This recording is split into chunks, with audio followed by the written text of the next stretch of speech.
This is Fun with Electronics Project 6 Part 2, where we built the IR signal detector circuit. So basically, this remote will produce an IR signal that the T-sub component will detect, producing a signal to the base of the transistor of the PNP transistor, turning it on, turning the LED and the buzzer on. And for the resistor, we're using a 330 ohm resistor.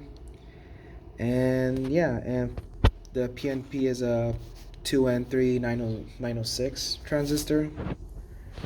So yeah, and we're using 5 volts as the power supply, and right now it's on. So if I press any button here on the remote, the T-sub receives the signal, turning the transistor on, the LED on, the buzzer on. And here, as you can see, it produces a signal. I took a quick screenshot of the signal, and as you can see, it kind of produces this square wave, but with some noise.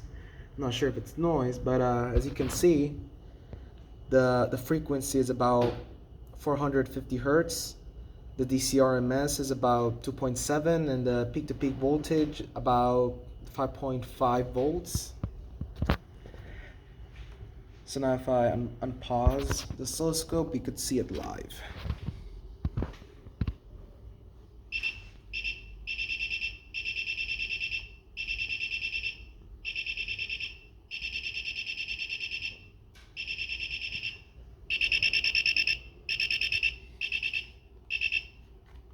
If I press any button on the remote, it produces the IR signal.